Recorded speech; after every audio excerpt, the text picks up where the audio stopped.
नमस्कार दोस्तों, आप सबों का स्वागत है।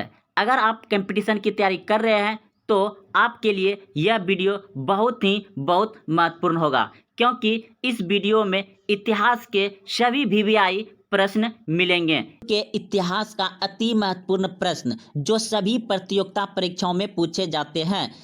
चाहे आप Bihar polytechnic, Bihar ITI, Bihar paramedical, Bihar police, SSC, MTS, fireman, आप कोई भी एग्जाम में बैठेंगे दोस्तों, वहां आपको विश्व इतिहास से प्रश्न जरूर मिलेगा।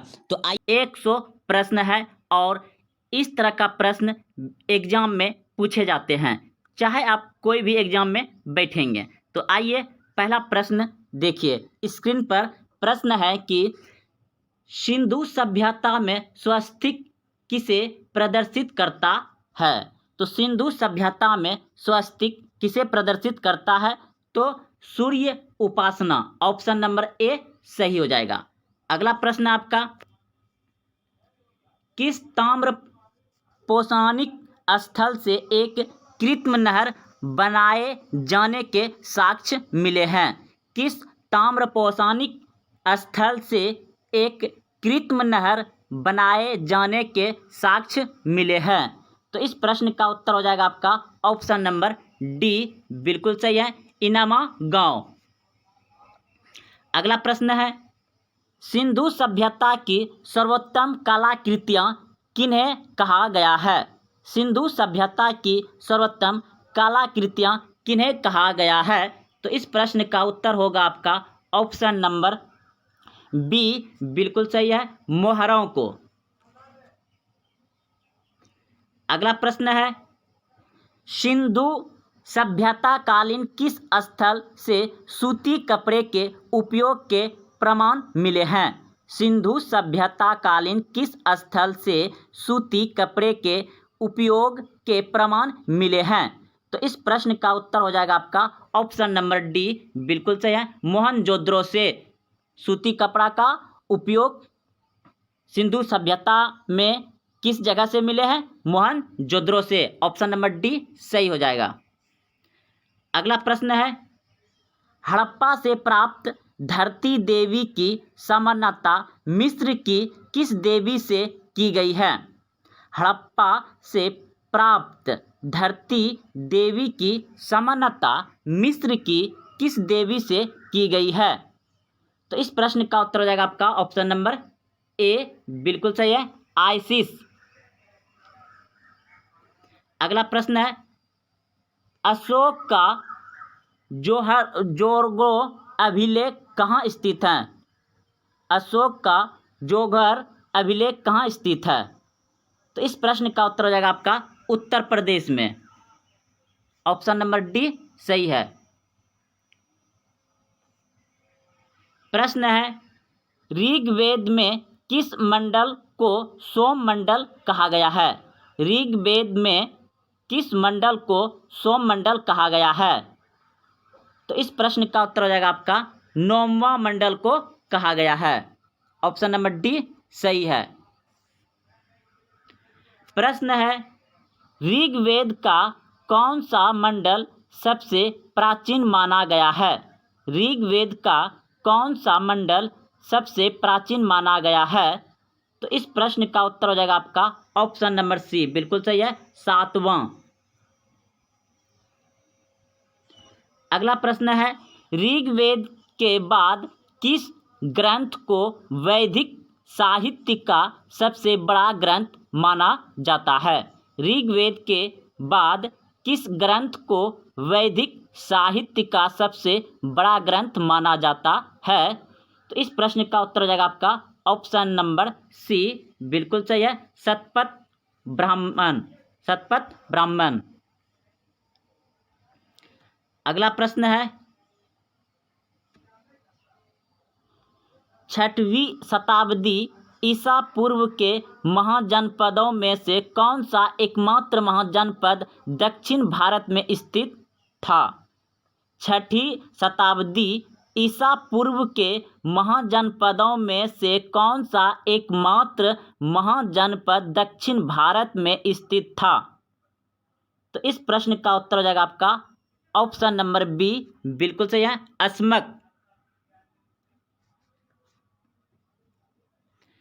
अगला प्रश्न है, हिंदू पदशाही का आदर्श किस मराठा पेशवा ने रखा था? हिंदू पदशाही का आदर्श किस मराठा पेशवा ने रखा था? तो इस प्रश्न का उत्तर हो जाएगा आपका बाजीराव प्रथम। ऑप्शन नंबर ए सही है।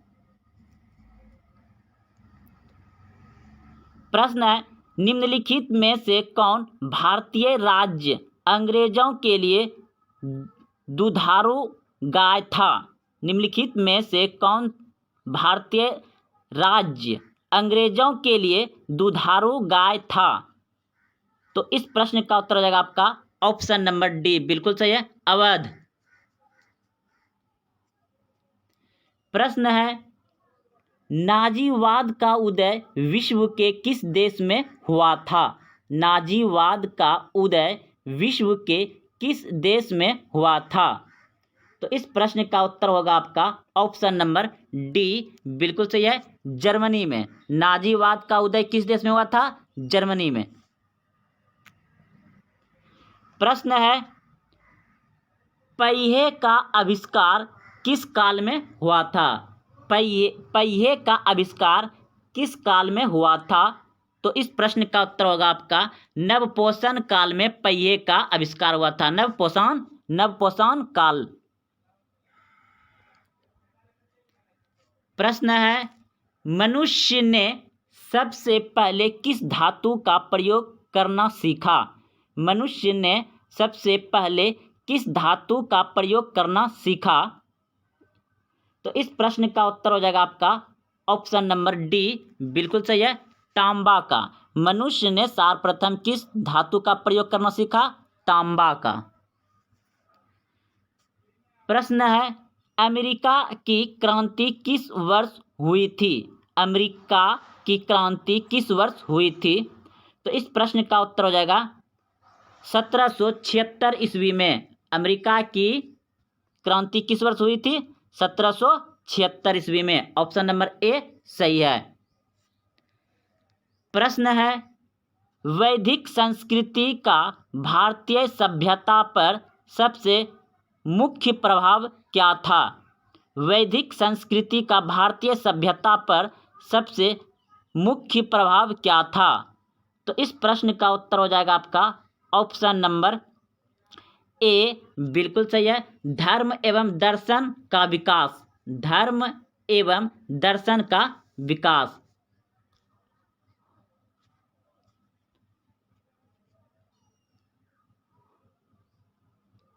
अगला प्रश्न है, दक्षिण भारत के किस वंश के शासक ने प्रथम शताब्दी ईसा पूर्व में रोमन शासक के दरबार के दूत भेजा था? दक्षिण भारत के किस वंश के शासक ने प्रथम शताब्दी ईसा पूर्व में रोमन शासक अस्टांटिकस के दरबार के दूत भेजा था? तो इस प्रश्न का उत्तर होगा आपका ऑप्शन नंबर बी बिल्कुल सही है, चेर। सर इस प्रश्न का उत्तर हो जाएगा आपका ऑप्शन नंबर डी पांड्य। अगला प्रश्न है, गुप्त शासन कब प्रारंभ हुआ? गुप्त शासन कब प्रारंभ हुआ? तो इस प्रश्न का उत्तर हो जाएगा आपका ऑप्शन नंबर बी बिल्कुल सही है, गुप्त शासन कब प्रारंभ हुआ था? 320 ईस्वी में। 320 ईस्वी में। अगला प्रश्न है आपका, मुगल प्रशासन में कानूनगो की स्थिति क्या थी? तो ऑप्शन नंबर ए सही हो जाएगा, वे गांव द्वारा अदा किए गए भू राजस्व को का हिसाब किताब रखता था। अगला प्रश्न है, मगध महाजनपद की राजधानी थी। मगध महाजनपद की राजधानी थी। तो इस प्रश्न का उत्तर हो जाएगा आपका ऑप्शन नंबर डी बिल्कुल सही है, राजगिर।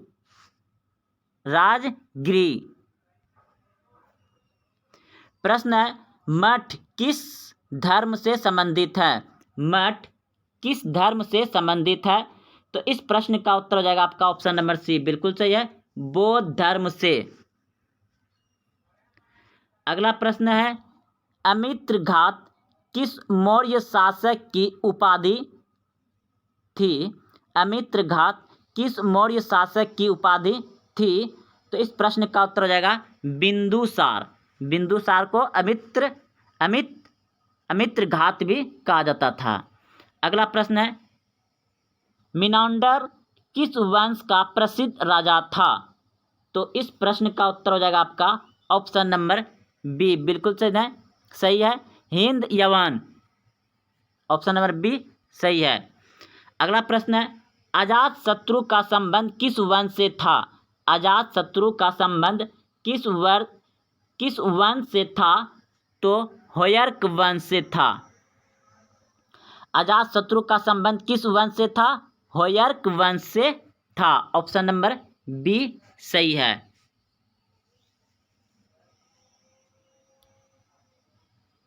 प्रश्न है,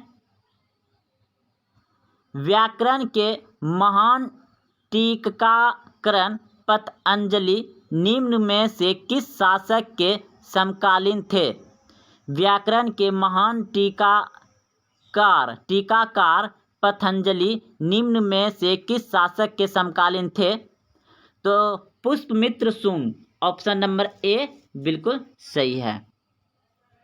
अगला प्रश्न है, मानसब देने की प्रथा किस मुगल शासक ने प्रारंभ की थी? मानसब देने की प्रथा किस मुगल शासक ने प्रारंभ की? तो ऑप्शन नंबर बी सही है, अकबर। कह रहा है एलपीजी का मुख्य संगठक क्या है? दोस्तों आप कोई भी एग्जाम में बैठिए, Bihar polytechnic, ITI, Bihar paramedical, Bihar police, SSC, MTS, ये तो जीके है। जीके जीएस तो सभी प्रतियोगिता परीक्षा में पूछे जाते हैं, इसलिए आप जितने भी जीके जीएस वीडियो डाल रहे हैं, अपलोड कर रहे हैं, उसे पूरा जरूर देखें। तो प्रश्न कह रहा था एलपीजी का मुख्य संगठक क्या है? तो इस प्रश्न का उत्तर आप सोच सकते हैं क्या होगा। तो प्रोपेन और ब्यूटेन। प्रोपेन और ब्यूटेन आप सोचे थे तो बिल्कुल सही सोचे थे। एलपीजी का मुख्य संगठक क्या होता है? प्रोपेन तथा ब्यूटेन। अगले प्रश्न की ओर। प्रश्न है, सिगरेट लाइटर से कौन सी गैस निकलती है? सिगरेट लाइटर से कौन सी गैस निकलती है? तो ब्यूटेन। बहुत अच्छा आप सोचे थे, बी ऑप्शन ब्यूटेन सोचे थे तो सही हुआ। सिगरेट लाइटर से कौन सी गैस निकलती है? ब्यूटेन। अगले प्रश्न की ओर। प्रश्न है, अम्ल वर्षा किसके कारण होती है? अम्ल वर्षा किसके कारण होती है? तो ऑप्शन नंबर डी बिल्कुल सही है, SO2 तथा NO2। अम्ल वर्षा किसके कारण होती है? SO2 तथा NO2। तो चलते अगले प्रश्न की ओर। प्रश्न है, मानव द्वारा संश्लिष्ट पहला रेशा क्या है? बहुत ही महत्वपूर्ण प्रश्न है। मानव द्वारा संश्लिष्ट पहला रेशा कौन सा है? तो इस प्रश्न का उत्तर होगा आपका ऑप्शन नंबर बी, बिल्कुल सही है, नायलॉन। अगले प्रश्न की ओर। प्रश्न है, जीवाश्मों का उम्र किस विधि द्वारा ज्ञात किया जाता है? जीवाश्मों का उम्र किस विधि द्वारा ज्ञात किया जाता है? तो इस प्रश्न का उत्तर होगा आपका रेडियो कार्बन डेटिंग। जीवाश्म का आयु जो ज्ञात किया जाता है किससे किया जाता है? रेडियो कार्बन डेटिंग द्वारा। अगला प्रश्न है, पुराने चट्टानों की आयु का आकलन किनके द्वारा किया जाता है? पुराने चट्टानों की आयु का आकलन किनके द्वारा किया जाता है? तो इस प्रश्न का उत्तर होगा आपका ऑप्शन नंबर बी, बिल्कुल सही, यूरेनियम डेटिंग विधि से। यूरेनियम डेटिंग विधि से पुराने चट्टानों की आयु किससे ज्ञात किया जाता है? यूरेनियम डेटिंग विधि से। अगले प्रश्न की ओर। प्रश्न है, शहद का मुख्य घटक क्या है? शहद का मुख्य घटक क्या है? तो इस प्रश्न का उत्तर हो जाएगा आपका ऑप्शन नंबर सी, बिल्कुल सही है, फ्रुक्टोज। शहद का मुख्य घटक क्या है? फ्रुक्टोज। अगले प्रश्न की ओर। प्रश्न है, खाना को खराब होने से बचाने के लिए किसका प्रयोग किया जाता है? खाना को खराब होने से बचाने के लिए किसका प्रयोग किया जाता है? तो इस प्रश्न का उत्तर सोचिए, आपके सामने ऑप्शन है बेंजाइक अम्ल का। बेंजाइक अम्ल का किया जाता है। खाना को खराब होने से किसका प्रयोग किया जाता है, यानी कि बचाने के लिए बेंजाइक अम्ल का। अगला प्रश्न है, जल में विलीय विटामिन कौन है? जल में विलीय विटामिन कौन है? तो इस प्रश्न का उत्तर हो जाएगा आपका ऑप्शन नंबर ए बिल्कुल सही है, बी तथा सी। जल में कौन से विटामिन घोला जाता है? तो बी तथा सी। चलते हैं अगले प्रश्न की ओर। प्रश्न है, कौन सा विटामिन वसा में घुलनशील है? कौन सा विटामिन वसा में घुलनशील है? तो इस प्रश्न का उत्तर होगा आपका ऑप्शन नंबर डी बिल्कुल सही है। तीनों vitamin A, vitamin E, vitamin के, यह जो तीनों विटामिन है वसा में घुलनशील है, लेकिन विटामिन बी और सी सिर्फ जल में ही घुलनशील होता है, वसा में नहीं। प्रश्न है, वर्षा की बूंदें गोलाकार क्यों होती है? बहुत ही आसान प्रश्न। वर्षा की बूंदें गोलाकार क्यों होती है? तो इस प्रश्न का उत्तर होगा आपका ऑप्शन नंबर सी बिल्कुल सही है, पृष्ठ तनाव के कारण। बहुत अच्छा आप सोचे थे। अगले प्रश्न की ओर। प्रश्न है, मनुष्य में बुढ़ापा किस ग्रंथि के लुप्त हो जाने के कारण आ जाता है? मनुष्य में बुढ़ापा किस ग्रंथि के लुप्त हो जाने के कारण आ जाता है? तो इस प्रश्न का उत्तर जो होगा ऑप्शन नंबर डी बिल्कुल सही है, थॉमस ग्रंथि। ऑप्शन नंबर डी सही है। अगले प्रश्न की ओर। प्रश्न है, प्राकृतिक में सबसे अधिक मात्रा में पाए जाने वाला यौगिक कौन है? प्राकृतिक में सबसे अधिक मात्रा में पाए जाने वाला यौगिक कौन है? तो इस प्रश्न का उत्तर जो होगा आपका ऑप्शन नंबर सी बिल्कुल सही है, सेल्यूलोज। अगला प्रश्न है, प्रोटीन किसका बना होता है? प्रोटीन किसका बना होता है? तो इस प्रश्न का उत्तर हो जाएगा एनिमो अम्ल का। एनिमो अम्ल का। ऑप्शन नंबर बी बिल्कुल सही है, एमिनो अम्ल का। प्रोटीन किसका बना होता है? एमिनो अम्ल का। अगला प्रश्न है, प्रयोगशाला में संश्लिष्ट पहला कार्बनिक पदार्थ क्या है? प्रयोगशाला में संश्लिष्ट पहला कार्बनिक पदार्थ क्या है? तो इस प्रश्न का उत्तर होगा आपका ऑप्शन नंबर ए बिल्कुल सही है, यूरिया। अगला प्रश्न है, यूरिया अधिकतम मात्रा में कहाँ पाया जाता है? यूरिया अधिकतम मात्रा में कहाँ पाया जाता है? तो इस प्रश्न का उत्तर होगा आपका ऑप्शन नंबर बी बिल्कुल सही है, मूत्र में। यूरिया कहाँ अधिकतम पाया जाता है? तो मूत्र में पाया जाता है। अगले प्रश्न की ओर। प्रश्न है, शरीर में यूरिया किस अंग में बनता है? शरीर में यूरिया किस अंग में बनता है? तो इस प्रश्न का उत्तर हो जाएगा आपका ऑप्शन नंबर ए बिल्कुल सही है, यकृत में। यकृत में यूरिया बनता है। अगला प्रश्न है, दूध को पाश्चुकृत कितने डिग्री पर किया जाता है? तो इस प्रश्न का उत्तर होगा आपका ऑप्शन नंबर सी बिल्कुल सही है, 62 डिग्री सेल्सियस पर दूध को पाश्चुकृत किया जाता है। अगला प्रश्न है, प्रोटीन को पचाने वाला एंजाइम पाया जाता है। प्रोटीन को पचाने वाला एंजाइम पाया जाता है। तो इस प्रश्न का उत्तर जो होगा आपका ऑप्शन नंबर डी बिल्कुल सही है। तो प्रोटीन को कौन पचाता है? पेप्सिन। अगले प्रश्न की ओर। अंडे के किस भाग में प्रोटीन पाया जाता है? अंडे के किस भाग में प्रोटीन पाया जाता है? तो इस प्रश्न का उत्तर होगा आपका ऑप्शन नंबर ए बिल्कुल सही है, सफेद वाला भाग में। अगला प्रश्न है, अंडाणु का निषेचन किसमें होता है? अंडाणु का निषेचन किसमें होता है? तो इस प्रश्न का उत्तर होगा आपका ऑप्शन नंबर सी बिल्कुल सही है, गर्भाशय में। अंडाणु का निषेचन किसमें होता है? गर्भाशय नालिका में। प्रश्न है, डिहाइड्रेशन में प्रायः किस पदार्थ की कमी हो जाती है? तो सोडियम क्लोराइड का हो जाता है। अगला प्रश्न है, ध्वनि की चाल किस पर निर्भर करती है? ध्वनि की चाल किस पर निर्भर करती है? तो इस प्रश्न का उत्तर हो जाएगा ऑप्शन नंबर सी बिल्कुल सही है, प्रत्यस्थता तथा घनत्व दोनों पर। प्रश्न है, ध्वनि की चाल किस पर निर्भर करती है? तो इस प्रश्न का उत्तर हो जाएगा आपका ऑप्शन नंबर सी बिल्कुल सही है।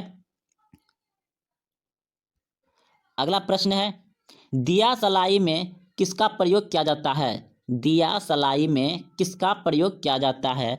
तो इस प्रश्न का उत्तर हो जाएगा आपका ऑप्शन नंबर सी बिल्कुल सही है, लाल फास्फोरस का। दिया सलाई में किसका प्रयोग किया जाता है? लाल फास्फोरस का। अगला प्रश्न देखिए, कीटाणुनाशक के रूप में किसका प्रयोग किया जाता है? कीटाणुनाशक के रूप में किसका प्रयोग किया जाता है? तो इस प्रश्न का उत्तर होगा आपका ऑप्शन नंबर ए, बिल्कुल सही है, विरंजक चूर्ण। विरंजक चूर्ण। प्रश्न है, प्रवर्तित क्रिया का संचलन केंद्र कौन होता है? प्रवर्तित क्रिया का संचलन केंद्र कौन होता है? तो इस प्रश्न का उत्तर जो होगा आपका ऑप्शन नंबर डी, बिल्कुल सही है। ऑप्शन नंबर डी सही है, मेरुदंड।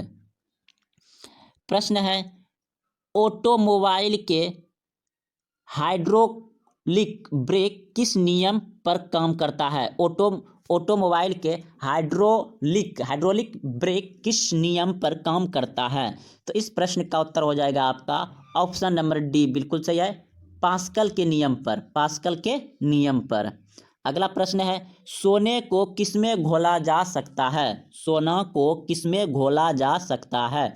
तो इस प्रश्न का उत्तर हो जाएगा आपका ऑप्शन नंबर सी, बिल्कुल सही है, सल्फ्यूरिक तथा नाइट्रिक एसिड का मिश्रण में। सोने को किसमें घोला जा सकता है? सल्फ्यूरिक तथा नाइट्रिक एसिड का मिश्रण में। अगला प्रश्न है, कोकेन कहाँ से प्राप्त होता है? कोकेन कहाँ से प्राप्त होता है? तो इस प्रश्न का उत्तर हो जाएगा आपका ऑप्शन नंबर बी, बिल्कुल सही है, सिनकोना की छाल से। सिनकोना की छाल से। प्रश्न है, मॉर्फिन तथा हेरोइन कहाँ से प्राप्त होता है? तो इस प्रश्न का उत्तर होगा आपका ऑप्शन नंबर सी, अफीम से।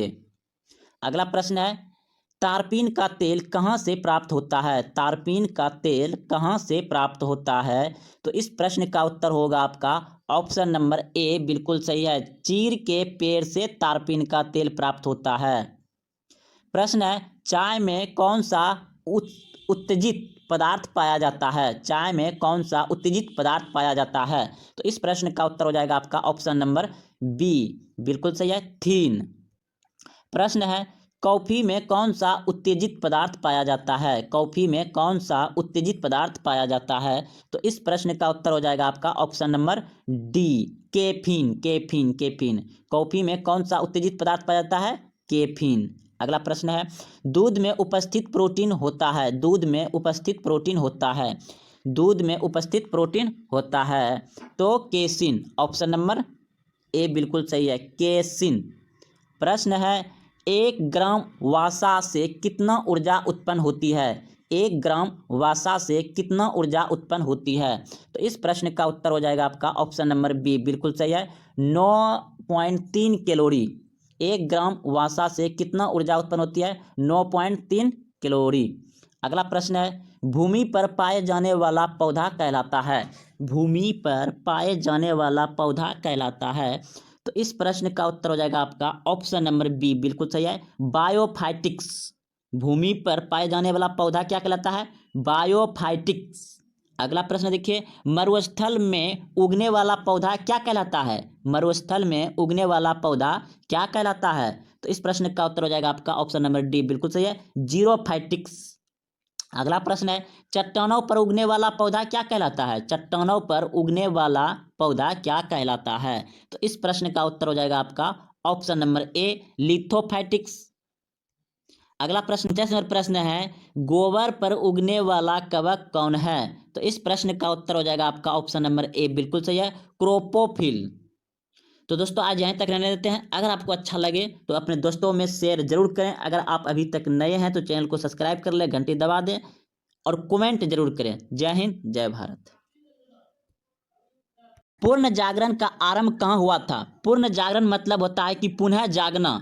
तो विश्व में सबसे पहले पूर्ण जागरण का आरंभ कहाँ हुआ था? तो यह हुआ था इटली में। ऑप्शन नंबर बी बिल्कुल सही है, पूर्ण जागरण का आरंभ कहाँ हुआ था? इटली में। अगला प्रश्न देखिए, प्रश्न है, मोनालिसा किसकी कृति है? यानी मोनालिसा एक पेंटिंग है और इसे किसने बनाया था? इस पेंटिंग को किसने बनाया था? तो इस प्रश्न का उत्तर होगा आपका Leonardo da Vinci. Option number C बिल्कुल सही है, मोनालिसा की पेंटिंग किसने बनाया था? Leonardo da Vinci.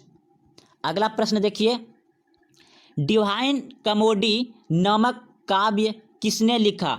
Divine commodity एक पुस्तक है और इसे किसने लिखा है?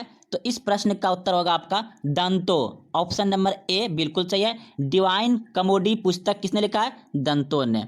अगला प्रश्न देखिए, प्रश्न है 4 नंबर, प्रोटेस्ट धर्म सुधार आंदोलन की शुरुआत किसके नेतृत्व में हुई थी? तो धर्म सुधार आंदोलन किसके नेतृत्व में शुरू हुई थी? तो इस प्रश्न का उत्तर होगा आपका ऑप्शन नंबर सी बिल्कुल सही है, मार्टिन लूथर। मार्टिन लूथर के नेतृत्व में धर्म सुधार आंदोलन की शुरुआत हुआ था। कहाँ हुआ था? इंग्लैंड में। अगले प्रश्न की ओर, प्रश्न है, भारत की खोज सर्वप्रथम किस यूरोपीय यात्री ने की? भारत की खोज सर्वप्रथम किस यूरोपीय यात्री ने की? तो इस प्रश्न का उत्तर आप सभी जानते हैं कि वास्को डी गामा ने 1498 ईस्वी में किया था भारत की खोज। अगला प्रश्न है, वास्को डी गामा कहाँ का निवासी था? वास्को डी गामा कहाँ का निवासी था? तो इस प्रश्न का उत्तर आप सभी जानते हैं कि पुर्तगाल का था। प्रश्न है, कोलंबस कहाँ का निवासी था? कोलंबस कहाँ का निवासी था? तो इस प्रश्न का उत्तर होगा आपका ऑप्शन नंबर बी बिल्कुल सही है, इटली का। कोलंबस कहाँ का निवासी था? इटली का। अमेरिका की खोज किसने की? अमेरिका की खोज किसने की? तो इस प्रश्न का उत्तर आप सभी भी जानते होंगे कि कोलंबस ने किया है अमेरिका की खोज, कोलंबस ने। अगला प्रश्न है, निम्न में से किसके नाम पर अमेरिका का नामकरण किया गया? निम्न में से किसके नाम पर अमेरिका का नामकरण किया गया? तो इस प्रश्न का उत्तर होगा आपका ऑप्शन नंबर ए बिल्कुल सही है, अमेरिगो वेस्पुसी। अगला प्रश्न है, सर्वप्रथम किसने संपूर्ण विश्व का चक्कर लगाया? सर्वप्रथम किसने संपूर्ण विश्व का चक्कर लगाया, यानी कि विश्व घूमने वाला पहला व्यक्ति कौन है? तो इस प्रश्न का उत्तर होगा आपका मैगलन। ऑप्शन नंबर ए बिल्कुल सही है। प्रश्न है, 100 वर्षीय युद्ध किन देशों के मध्य हुआ? 100 वर्षीय युद्ध किन देशों के बीच हुआ? तो इस प्रश्न का उत्तर होगा आपका ऑप्शन नंबर सी बिल्कुल सही है, इंग्लैंड और फ्रांस के बीच 100 वर्षीय युद्ध हुआ था। 100 वर्षीय युद्ध किसके बीच हुआ था? इंग्लैंड और फ्रांस के बीच। प्रश्न है 12 number, Vasco D gamma Bharat कब पहुंचा?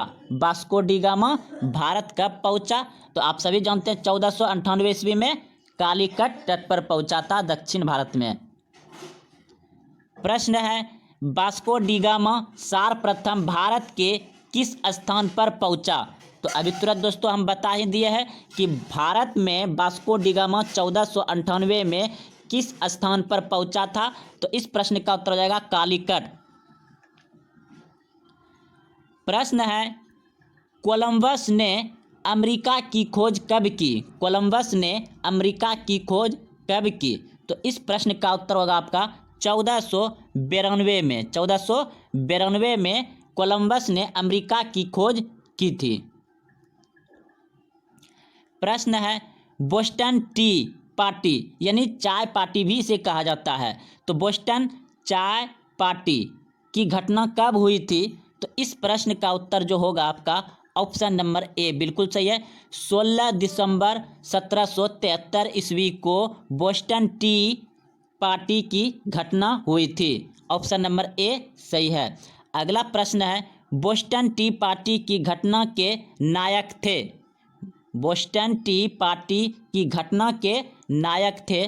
तो इस प्रश्न का उत्तर जो होगा आपका ऑप्शन नंबर ए बिल्कुल सही है, सैमुअल एडम्स। प्रश्न है, अमेरिका स्वतंत्रता की घोषणा कब की? अमेरिकी स्वतंत्रता की घोषणा कब की गई? तो अमेरिका कब स्वतंत्र यानी आज़ाद हुआ? तो इस प्रश्न का उत्तर होगा आपका 4 जुलाई 1776 ईस्वी को अमेरिका आज़ाद हुआ। और आप सभी जानते हैं कि 15 अगस्त 1947 को अपना देश यानी भारत देश आज़ाद हुआ था। उसी प्रकार से यह 1776 ईस्वी में ही अमेरिका आज़ाद हो गया था। प्रश्न है, पेरिस संधि द्वारा ब्रिटेन ने अमेरिका की स्वतंत्रता को कब स्वीकार किया गया? पेरिस संधि द्वारा ब्रिटेन ने अमेरिका की स्वतंत्रता को कब स्वीकार किया गया? तो इस प्रश्न का उत्तर होगा आपका 1783 ईस्वी में। 1783 ईस्वी में पेरिस संधि में अमेरिका की स्वतंत्रता को स्वीकार किया गया, 1783 ईस्वी में। प्रश्न है, अमेरिका का नया संविधान कब लागू हुआ? अमेरिका का नया संविधान कब लागू हुआ? तो इस प्रश्न का उत्तर होगा 1789 ईस्वी। अमेरिका का नया संविधान कब लागू हुआ? 1789 ईस्वी में। प्रश्न है, अमेरिकी स्वतंत्रता संग्राम के नायक थे? अमेरिकी स्वतंत्रता संग्राम के नायक थे तो कौन थे? George Washington. अमेरिकी स्वतंत्रता संग्राम के नायक कौन थे? George Washington. प्रश्न है, फ्रांस की क्रांति कब हुई? फ्रांस की क्रांति कब हुई? तो इस प्रश्न का उत्तर होगा आपका ऑप्शन नंबर डी, बिल्कुल सही है। 1789 ईस्वी को फ्रांस की क्रांति हुई थी। फ्रांस की क्रांति कब हुई थी? 1789 ईस्वी को। भारत की राज्य क्रांति सॉरी दोस्तों, प्रश्न है आपका, फ्रांस की राज्य क्रांति किसके शासनकाल में हुई? फ्रांस की राज्य क्रांति किसके शासनकाल में हुई? तो लुई 16वां के शासनकाल में फ्रांस में राज्य क्रांति हुई थी। लुई 16वां के शासनकाल में फ्रांस में राज्य क्रांति हुआ था। अगला प्रश्न है, मैं ही राज्य हूँ, मैं ही राज्य हूँ, यह कथन किसका था? मैं ही राज्य हूँ, यह कथन किसका था? तो लुई 14वां का था। मैं ही राज्य हूँ किसने कहा था? लुई 14वां ने। प्रश्न है, वर्साय की शीश महल का निर्माण करवाया? तो इस प्रश्न का जो उत्तर होगा लुई 14वां ने। प्रश्न है, शक्ति विथिकरण सिद्धांत किसने दिया? तो इस प्रश्न का उत्तर होगा आपका ऑप्शन नंबर डी, बिल्कुल सही है। तो दोस्तों यह सभी प्रश्न बहुत ही महत्वपूर्ण है जो कि आपको खास करके बिहार पॉलिटेक्निक, ITI अन्य प्रतियोगिता के लिए महत्वपूर्ण है। आप इसे अंत तक जरूर देखें। तो चलिए अगले प्रश्न की ओर। सामाजिक संविदा नामक पुस्तक किसने लिखी? तो इस प्रश्न का उत्तर जो होगा आपका ऑप्शन नंबर ए, बिल्कुल सही है, रूसो ने। किसने लिखा है? रूसो ने। प्रश्न है, वाटरलू युद्ध कब हुआ? वाटरलू युद्ध कब हुआ? वाटरलू युद्ध कब हुआ? तो इस प्रश्न का उत्तर जो होगा आपका 1815 ईस्वी में। वाटरलू युद्ध कब हुआ? 1815 ईस्वी में। अगला प्रश्न देखिए, फ्रांस में जुलाई क्रांति कब हुई? फ्रांस में जुलाई क्रांति कब हुई? तो 1830 में हुआ था। फ्रांस में जुलाई क्रांति कब हुआ था? 1830 ईस्वी में। इंग्लैंड में गृह युद्ध किसके शासनकाल में प्रारंभ हुआ? इंग्लैंड में गृह युद्ध किसके शासनकाल में प्रारंभ हुआ? तो इस प्रश्न का उत्तर होगा चार्ल्स प्रथम के शासनकाल में इंग्लैंड में गृह युद्ध हुआ था। चार्ल्स प्रथम। प्रश्न है, गौरपूर्ण क्रांति यानी रक्तहीन क्रांति कहाँ हुई? रक्तहीन क्रांति या गौरपूर्ण क्रांति कहाँ हुई? तो इस प्रश्न का उत्तर जो होगा आपका इंग्लैंड में हुआ। इंग्लैंड में। चाहे आप उसे रक्तहीन क्रांति कहाँ हुआ तो इंग्लैंड में, या पूछ सकता है गौरपूर्ण क्रांति कहाँ हुआ तो इंग्लैंड में। इस दो नाम से जाना जाता है। रक्तहीन क्रांति कहाँ हुआ? इंग्लैंड में।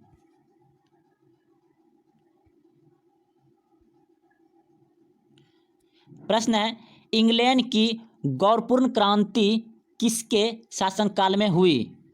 तो इस प्रश्न का उत्तर होगा आपका जेम्स द्वितीय के शासनकाल में इंग्लैंड में गौरपूर्ण क्रांति हुआ, यानी रक्तहीन क्रांति हुआ था।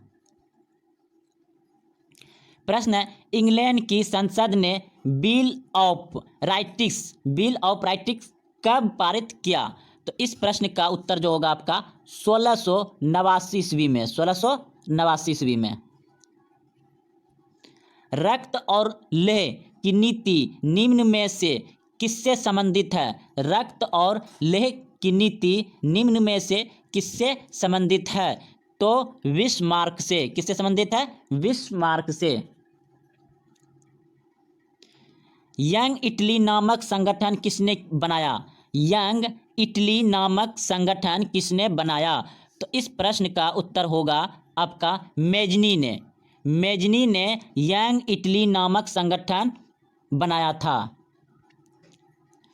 प्रश्न है, लाल कुर्ती नामक सेना का गठन किसने किया? लाल कुर्ती नामक सेना का गठन किसने किया? तो इस प्रश्न का उत्तर होगा आपका ऑप्शन नंबर बी, बिल्कुल सही है, गैरीवाल्टी ने। लाल कुर्ती नामक संगठन किसने तैयार किया था? गैरीवाल्टी ने। इटली की तलवार किसे कहा गया है? इटली की तलवार किसे कहा गया है? तो इस प्रश्न का उत्तर होगा आपका गैरीवाल्टी को। इटली का तलवार किसे कहा गया है? गैरीवाल्टी को। इटली के एकीकरण का जनक किसे माना जाता है? इटली के एकीकरण का जनक किसे माना जाता है? तो इस प्रश्न का उत्तर होगा आपका मेजनी। किसको माना जाता है? मेजनी को। इटली के एकीकरण का जनक किसे माना जाता है? मेजनी को। प्रथम विश्व युद्ध तत्कालिक कारण था। प्रथम विश्व युद्ध का तत्कालिक कारण था तो सिरोजवा हत्याकांड। ऑप्शन नंबर ए सही है। प्रथम विश्व युद्ध की शुरुआत कब हुई? प्रथम विश्व युद्ध की शुरुआत कब हुई? तो 1914 ईस्वी में। प्रथम विश्व युद्ध की शुरुआत कब हुई? 1914 ईस्वी में। प्रथम विश्व युद्ध के दौरान धुरी राष्ट्र का नेतृत्व किसने किया? प्रथम विश्व युद्ध के दौरान धुरी राष्ट्र का नेतृत्व किसने किया? जर्मनी ने। प्रथम विश्व युद्ध के बाद वर्साई की संधि कब हुई? 1919 में।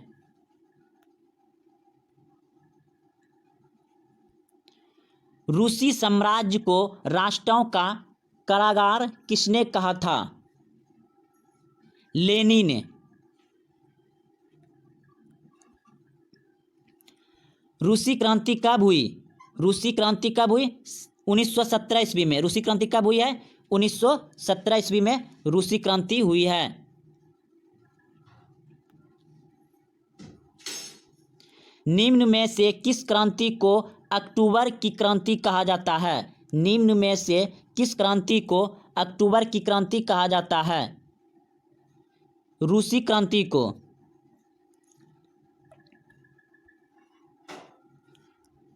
रूसी क्रांति के दौरान चेका का गठन किसने किया? रूसी क्रांति के दौरान चेका का गठन किसने किया? लेनिन ने किया था। चेका का गठन किसने किया था? लेनिन ने।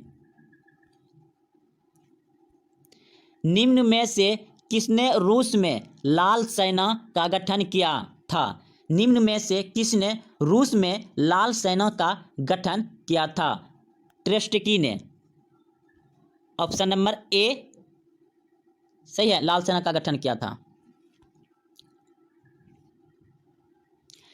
द्वितीय विश्व युद्ध का आरंभ कब हुआ? द्वितीय विश्व युद्ध का आरंभ कब हुआ? तो इस प्रश्न का उत्तर आप सभी जानते हैं कि द्वितीय विश्व युद्ध कब हुआ था? 1939 ईस्वी में। द्वितीय विश्व युद्ध की समाप्ति कब हुई? द्वितीय विश्व युद्ध की समाप्ति कब हुई? यह प्रश्न भी आप सभी भली भांति जानते हैं। 1945 ईस्वी में द्वितीय विश्व युद्ध समाप्त हुआ था।